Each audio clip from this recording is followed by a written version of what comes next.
Welcome to Citizen Science, stories of science we can do together, also known as the SciStarter Podcast. In this episode, a summer sensory extravaganza. The beauty and complexity of flashing fireflies, the sounds of periodical cicadas, the sensation of sun and waves on your skin. It's June, and the fireflies are just starting to appear, including here in the greater Washington, D.C. area. This is some poor quality phone video I shot last night of a couple of Photinus fireflies, probably Photinus paralis, the Big Dipper fireflies that make the little J shapes in the air. They also produce toxic chemicals called lucibufogens that repel birds and spiders. And you might be thinking, wait, lucibufogens, bufa means toad. So are these chemicals the same as the bufadienolids that some toads make that cause cardiac arrest? To which I would say, yes, they're very similar. And I might add, dang, you really know your naturally occurring polycyclic compounds. That's really impressive. Now, another firefly, Photurus, can't produce that chemical. So they are tasty, and so are their offspring. They would be eaten by birds and bugs. But female Photurus fireflies imitate the Photinus flash pattern to attract Photinus males, saying, hey, big bug, come on over. But when the Photinus males approach looking for a good time, the female Photurus eats them. I know, that was unexpected, right? But that way they absorb the anti-spider chemical, so she won't be eaten, and then she passes it down to her offspring, so they're safe. So this is either a touching story of maternal devotion or a horrific tale of insecticidal treachery, depending on your perspective, and on whether it's told in a horror film or a Disney Isn't Nature Wonderful Circle of Life kind of thing. Anyway, that's just one of the zillion crazy firefly facts you would learn by joining Firefly Atlas and becoming a contributor and hanging out with firefly researchers like Roshan Vignaraja. Roshan is an esteemed firefly expert, currently conducting research into the distribution of several rare species in the mid-Atlantic region of the U.S. He's also just 14 years old. Hey, Roshan, thanks for joining us. Yeah, thank you for having me. So I'm really interested in your interest in fireflies. Can you tell me when you first started, sort of becoming interested in them? Well, fireflies, I started becoming interested in them, I'd say about 3 or 4 years back, and my first major thing was looking for Photurus bethaniensis, which is a critically endangered species of firefly in Maryland. And I think a lot of people just think there's fireflies. They don't realize that there are lots of different kinds. So talk about that a little bit. I'd say there's about 4 genera of fireflies that we find in the East.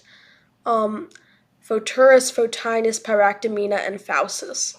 Phausis is found in the mountains. It has a blue glow, very rare.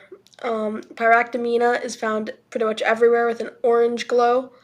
Photinus, which is the one most people see, the Big Dipper fireflies, which the flash goes like that, kind of like a J, and those guys are pretty much everywhere. And then Photurus is the genus with the most diversity, and they have a green flash most of the time. And they, depending on the species, their habitat differs. Wow. And in a regular backyard, like a suburban backyard, is there any diversity there, or are they all just the Big Dipper ones? Mostly the Big Dipper ones, obviously. But you'll also have Photurus hebes. You'd have Photinus macdermati. You might have Photinus sabulosus. It all depends. You might have Pennsylvanica. Photurus pennsylvanica. Just depends. And a lot of people are sort of interested in having habitat to preserve, like pollinators or monarch butterflies or things like that, and focus on those sorts of organisms. Are there things people can do to encourage fireflies? Absolutely. Plant native plants, especially grasses, native grasses, which are often overlooked because your fireflies are going to be eating slugs and snails and worms and they need moist areas, and grass needs to be covering up those moist areas as larvae. Great.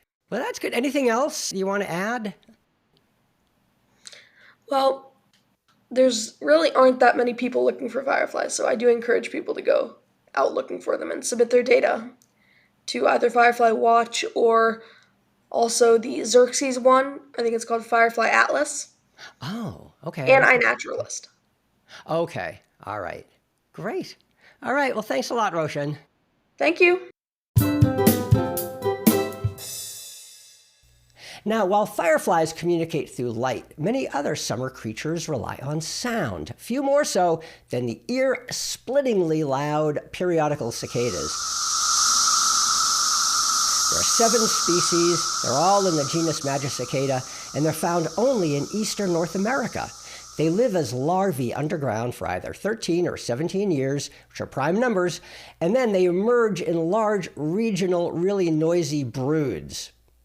There are 12 broods of the 17-year cicadas and 3 of the 13-year cicadas. And this year, as you may have heard, there are 2 broods emerging in adjacent territories. Brood 19, known as the Great Southern Brood, that's the largest of all. It goes from Missouri and Arkansas and southern Illinois all the way east to North Carolina, south to Mississippi and Louisiana.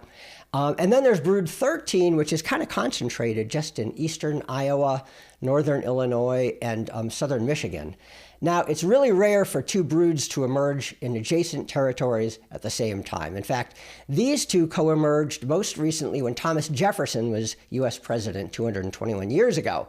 So if you are going to be anywhere near this swath of country, consider joining Cicada Safari and downloading the Cicada Safari app. It was created by Gene Kritsky at Mount St. Joseph University in Cincinnati. And scientists like Gene not only want to map the emergence of the cicadas, but also want to study the areas where they overlap to see if there's any interbreeding between the broods, which could lead to some interesting genetics and mathematics. And while Cicada Safari is just for periodical cicadas, regular old annual cicadas occur almost everywhere on Earth. And if you want to report on them, just go to iNaturalist and search for cicada. There are close to 100 projects covering cicadas all over the world. Also, check out Cicada Mania, a webpage with all things cicada related.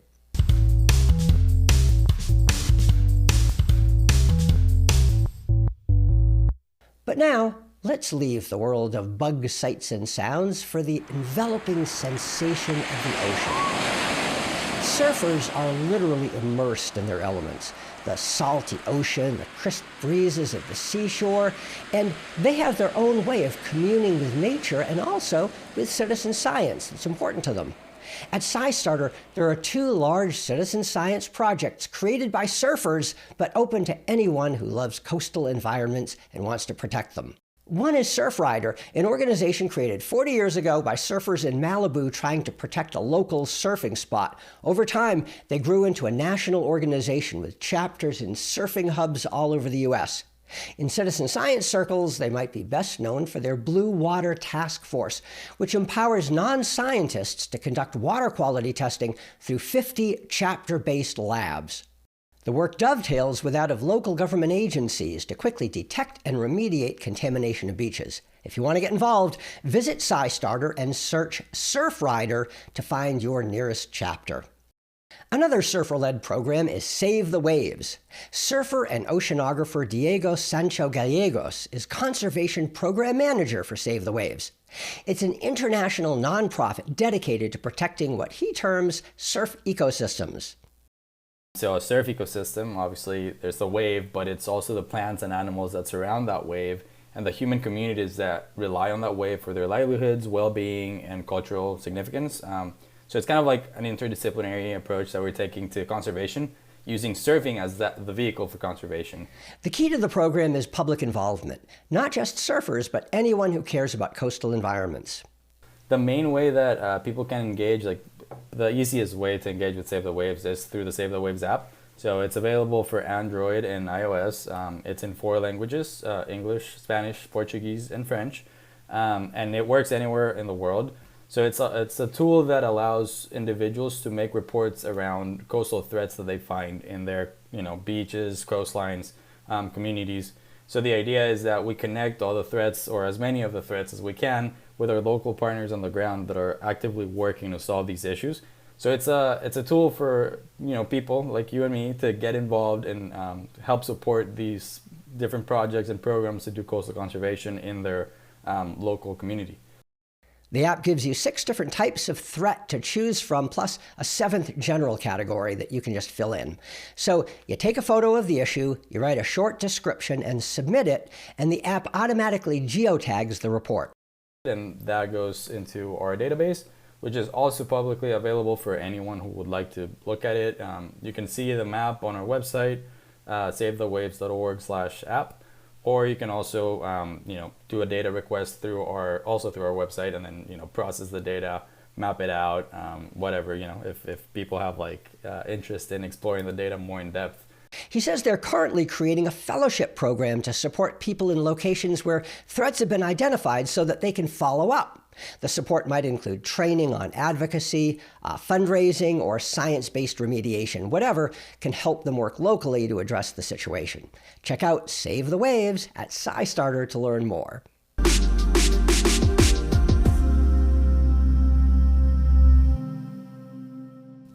Finally, modern technology has allowed us to extend our senses beyond what we see, hear, and feel in our immediate surroundings. The Catalina Sky Survey Telescope lets us sense Earth's greater surroundings, keeping an eye out for near-Earth asteroids. Some of these asteroids stray perilously close to Earth, threatening fireflies, cicadas, surfers, and, everything else. And, as we all know, the best way to avoid a catastrophic asteroid collision is to know when one is coming as soon as possible so we can try to deflect it. That's why University of Arizona planetary scientist Carson Foles and his colleagues created Daily Minor Planet, a project that relies on thousands of sharp-eyed volunteers, just like you, to check over daily sky reports, looking for any unexpected visitors. We upload new images every day, and what we're asking people to do is exactly what we do when we're up at our telescopes. We take 4 images of the same spot in the sky, and we look for tiny objects that might be moving. Background stars, background galaxies are all stationary, but the asteroids move around just a little bit. And we need your help to identify those in our images. It's a small team, and they have a lot of sky to cover each night. And we only have so much time during the night to review our images before we have to move to the next one. But we generate so many candidate detections that we need help going through the rest of them. Otherwise, the potential asteroids that are in that data would just never be measured, and they might be missed. And while most of those objects don't pose any threat to Earth, it's still important to keep a watchful eye. The dinosaurs didn't have a near-Earth object survey program, and it didn't end up well for them. Now, there's currently no giant asteroids that are threatening the Earth, but we still want to find even smaller ones that might impact the Earth many years in the future. We want to find them in time to do something about it, which we currently have the ability to do. Asteroid impacts are probably the only natural disaster that we might have any say in preventing. Again, the project is called the Daily Minor Planet. It's on the Zooniverse platform, but you should still sign up through SciStarter to keep all your citizen science activities right on your SciStarter dashboard. Well, that wraps it up for this episode. I'm Bob Hirshon. Thanks. This podcast is brought to you each month by SciStarter, which is jam-packed with citizen science projects, events, and tools. It's all at SciStarter.org. That's SciStarter.org. If you've listened this far, you are our kind of people. So thanks for at least considering being a citizen scientist, getting involved, and making a difference.